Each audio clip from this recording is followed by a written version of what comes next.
بسم اللہ الرحمن الرحیم۔ آئیے شیخ عبد القادر جیلانی رحمۃ اللہ علیہ کے جو 11 نام ہیں ان کے ناموں میں سے پہلے نام کا ہم آپ کو ترجمہ سنا دیتے ہیں کہ اس کا ترجمہ کیا کیا گیا ہے، ترجمہ اس کا بنتا کیا ہے، کیا گیا مجھے نہیں پتہ، کیونکہ یہ اس پنسورے میں اس میں ترجمہ موجود نہیں ہے، اور دیگر میں کہیں ہوگا مجھے نہیں پتہ، اور پنسورے ہمارے پاس تھے لیکن وہ کہیں اور یعنی مس ہو گئے، کوئی لے گیا یا کہیں چلے گئے، بہرحال تو یہ پنسورہ ہمارے پاس جو ہے اس میں جو یہ نام دیا ہوا ہے پہلے نام کا ترجمہ ہم آپ کو سنا دیتے ہیں اسی کی روشنی میں جو یہاں لکھا ہوا ہے، جو عربی عبارت کی روشنی میں۔ الہی، اے میرے مالک، اے اللہ، ٹھیک ہے، اے میرے الہ، بعزت و حرمت قطب الاقطاب، بعزت یعنی اللہ کی قسم بھی ہو سکتا ہے، قرآن میں ہے جیسے فرعون کے لوگوں نے قسم کھائی تھی، کس کی؟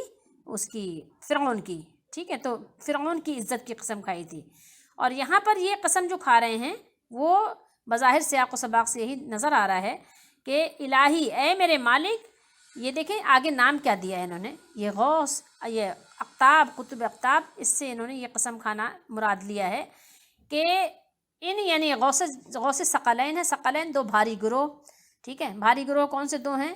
ایک ہے انسانوں کی، ایک جنات کی، ان دونوں بھاری گروہوں کے جو غوث ہیں یعنی مدد کرنے والے ہیں، ان کی عزت اور ان کی حرمت کی قسم، ٹھیک ہے، اے اللہ ان کی عزت اور حرمت کی قسم، جو غوث اعظم ہیں، ٹھیک ہے، تمام مدد کرنے والوں کے کون ہیں؟ سب سے بڑے ہیں، اعظم اصل میں اکبروں کے وزن پر ہے، ٹھیک ہے، تو یہ اعظم جو ہے وہی صیغہ یہاں پر ہے، یعنی سب سے بڑے مدد کرنے والے۔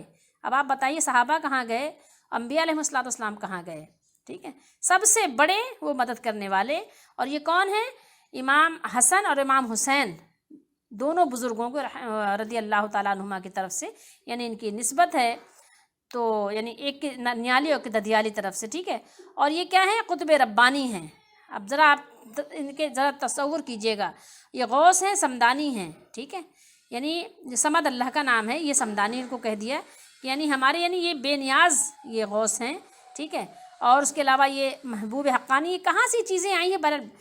اچھا، سرچشمہ سلطانی بھی ہیں، ٹھیک ہے، یہ میرے بادشاہ ہیں، اور یہ کیا ہیں؟ سرچشمہ ہیں، بادشاہوں کا سرچشمہ بھی ہیں، جہاں سے بادشاہ پھوٹ کر یعنی کہنا چاہیے کہ ایک جنم لے کر نکلتے ہیں، ٹھیک ہے، وہ بادشاہ سلطانی بھی ہیں، سلطان بھی ہیں، اور یہ سید بھی ہیں، سردار بھی ہیں، اور پھر یہ ان کا نام ہے محی الدین، ٹھیک ہے، دین کو زندہ کرنے والے، یہ انہوں نے نام رکھا ہے، ویسے ان کا نام عبد القادر ہے، لیکن یہاں پر بات کیا ہے؟ زندہ کرنے والے، کس کو؟ دین کو، محی الدین۔ اچھا، اب یہ بتائیے کہ یہ بات بھی کہاں سے آئی؟ کیا دین مر گیا تھا؟ شیخ عبد القادر جیلانی نے خود دین کو زندہ کیا؟ دین مرا ہوا تھا، ٹھیک ہے، اچھا، دین کو زندہ کرنے والے ہیں، اور یہ جیلانی ہیں، جیلان کے رہنے والے ہیں، یہ جن کے بھی قطب ہیں اور انسانوں کے بھی قطب ہیں۔ اگر پتہ چل جاتا ہے کہ کہاں یہ باتیں لکھی ہوئی ہیں تو ہمیں بھی اندازہ ہو جاتا ہے کہ بھائی کسی حدیث میں ہے، کہاں ہیں، کوئی حوالہ بھی نہیں دیا، کوئی حوالہ ہی دے دیتے کہ بھائی بخاری شریف میں ہے، یا قرآن مجید کی فلاں صورت میں یہ بات لکھی ہوئی ہے، ٹھیک ہے، یا کسی بھی حدیث کا حوالہ دے دیتے۔ علامان الحفیظ، کانوں کو ہاتھ لگائیے، اللہ سے توبہ کیجیے، کہیں ایسا نہ ہو کہ اللہ تعالیٰ کا عذاب آ جائے اور فوری اللہ پکڑ لے۔ اللہ تعالیٰ ہم سب کو اپنی حفاظت میں رکھے۔ یہ انسانوں کے بھی جن ہیں اور جناتوں کے بھی، انسانوں کے بھی قطب ہیں، جناتوں کے بھی قطب ہیں، اور دیکھیے ذرا ملائکہ کے بھی ہیں، والملائکتی، ٹھیک ہے، ملائکہ کے بھی قطب ہیں۔ یہ کیا کہا؟ جن اور انس اور ملائکہ، ملائکہ کے بھی قطب ہیں، علمان الحفیظ۔ قدس اللہ، قدسہ کیا ہے؟ قدس سے ہے نا، قدس، قدسہ یقدس، قدوس، تو یہ قدس اللہ، ٹھیک ہے، اللہ تعالیٰ نے کیا کیا؟ ان کو مقدس کر دیا، برگزیدہ کر دیا، بہت پاک کر دیا۔ یہ قدس جو ہے جبریل علیہ السلام کا ایک لقب بھی ہے، تو انہوں نے ان کا نام رکھا، کہا اللہ تعالیٰ نے ان کو پاک کر دیا، جو عزیز ہے، اللہ تعالیٰ سب پر غالب ہے نا، تو اس غالب اللہ نے ان کو جو ہے کیا کر دیا؟ ان کو قدوس بنا دیا، ان کو قدس اللہ، اللہ تعالیٰ نے ان کو مقدس کر دیا، ٹھیک ہے۔ لوگ ہیں کہ اس کو پڑھ رہے ہیں، پڑھا رہے ہیں، قرآن کو چھوڑ دیا، قرآن سے ہجرت کر لی، اور قرآن لانے والے جو اللہ کے نبی محبوب ہیں صلی اللہ علیہ وسلم، ان کے امتیوں کی باتیں، خرافاتیں، الٹی سیدھی بکواسیں وہ پڑھ رہے ہیں۔ آپ سوچیں، تھوڑی دیر کے لیے تصور کریں کہ کیا پڑھا جا رہا ہے۔